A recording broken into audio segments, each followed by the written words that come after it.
अब आपकी बहुत सारी थ्रोट की एक्सरसाइजेस हो चुकी हैं। Now let us come to the portion जो मैं कल बोल रही थी। आर्टिकुलेशन हो गया, आपका डिक्शन हो गया, पंक्चुएशंस हो गया। उसके लिए जो बेस है वो मैं बता रही हूँ। आपको ये पता चल गया कि आपके मुंह का कौन सा हिस्सा, कौन से parts are being used to utter words, to utter letters. ठीक है, अब इसके लिए आपको प्रैक्टिस करनी पड़ती है जिससे कि क्लैरिटी आए। याले मोयली अला, याले मोयली अला, याले मोयली अला। दीम तनन देरे ना, दीम तनन देरे ना, दीम तनन देरे ना, दीम तनन देरे ना, दीम तनन देरे ना, दीम तनन देरे ना।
और ऑलमोस्ट सब लैंग्वेजेस में साउंड्स तो सेम ही हैं, ठीक है, लेकिन कुछ लैंग्वेजेस में स्पेसिफिकली कुछ अक्षर ऐसे हैं जो दूसरी लैंग्वेज में नहीं पाए जाते हैं और वो साउंड्स हमें उस तरीके से बोलने पड़ते हैं। ये जब क्लियर होंगे तो आपके वर्ड्स क्लियर होंगे, क्लैरिटी के साथ ऑडियंस तक पहुंचेंगे।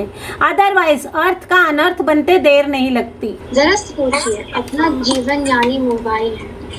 मोबाइल समझते है ना, उसी की तरह चल रहा है सब। कनेक्शन बदल जाता है, बस कनेक्शन बदल जाता है। जब तक शादी नहीं होती हम अनमैरिड हैं। क्या जिंदगी है, बेफिक्र, नो टेंशन। स्पाउस की टेंशन नहीं, घर की टेंशन नहीं, बच्चों की टेंशन नहीं। अब क्या बताया आपको, जब तक शादी नहीं होती हम एयरटेल होते हैं। ओके, अभी कायना ने जैसे पढ़ा, समझ आया किसी को? कायना आपको समझ आया बेटा? हाँ जी मैम। समझ आया? हाँ जी, समझ आया। ओके, क्या समझ आया बताओ? मैम, शादी ना करने के फायदे।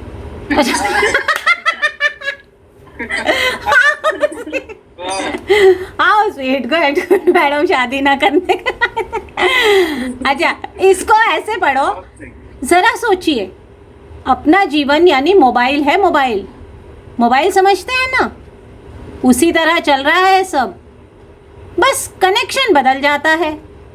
जब तक शादी नहीं होती हम अनमैरिड हैं। क्या जिंदगी है, बेफिक्र, नो टेंशन। स्पाउस की टेंशन नहीं, घर की टेंशन नहीं, बच्चों की टेंशन नहीं।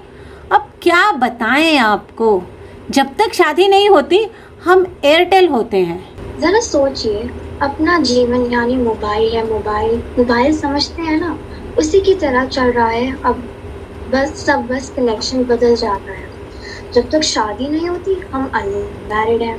क्या जिंदगी है, बेफिक्र, नो टेंशन। स्पाउस की टेंशन नहीं, घर की टेंशन नहीं, बच्चों की टेंशन नहीं। अब क्या बताएं आपको, जब तक शादी नहीं होती हम एयरटेल होते हैं। अब क्या फर्क लगा आप लोगों को?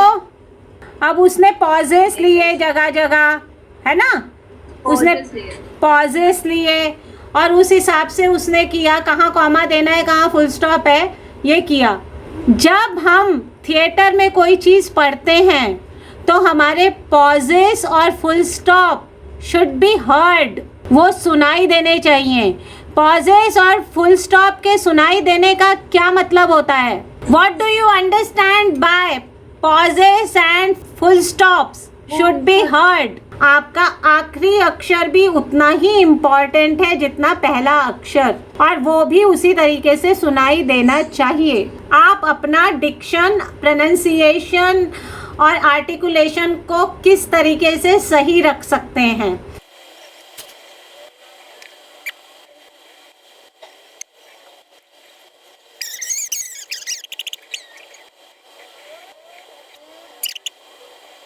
आपके फेस में फ्लेक्सिबिलिटी आएगी, एक्सप्रेसिव हो जाती है शक्ल, और इसके बाद आपकी स्माइल बहुत इंप्रेसिव होती है।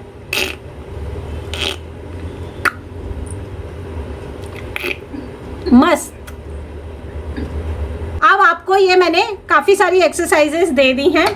किन्हीं को जो वॉवेल्स मैंने दिए हैं, इनको आज मैंने जो स्ट्रेचिंग कराई है उसके साथ मिलके कॉपी करना है।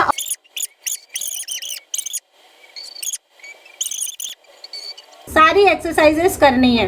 आज हमने क्या किया, ब्रीदिंग का कुछ और एक्सरसाइजेस करी, स्ट्रेचिंग की एक्सरसाइजेस की, आर्टिकुलेशन किया, डिक्शन के लिए किया, पंक्चुएशन किया, ड्रामेटिक रीडिंग भी आज हमने कर लिया। बहुत मस्त, बहुत मस्त। सच्ची। फिर फेशियल एक्सरसाइज की आपने, एक्सरसाइज जो है स्ट्रेचिंग और फेशियल मसल्स और वॉइस के साथ। फिर आपको जो डिक्शन के लिए करवाया गया था, टंग ट्विस्टर्स दिए हुए हैं। तो आज की क्लास में इतना सब कुछ हो गया, बहुत सारा होमवर्क हो गया। कल इसके इसी से रिलेटेड, इसी के ऊपर काम किया जाएगा। टाइम इज रनिंग आउट, इसलिए अब प्यार से गुड बाय कर लेते हैं ना। Bye bye, love you all, bye, Thank you. Good night. Good night, Good night. Good night.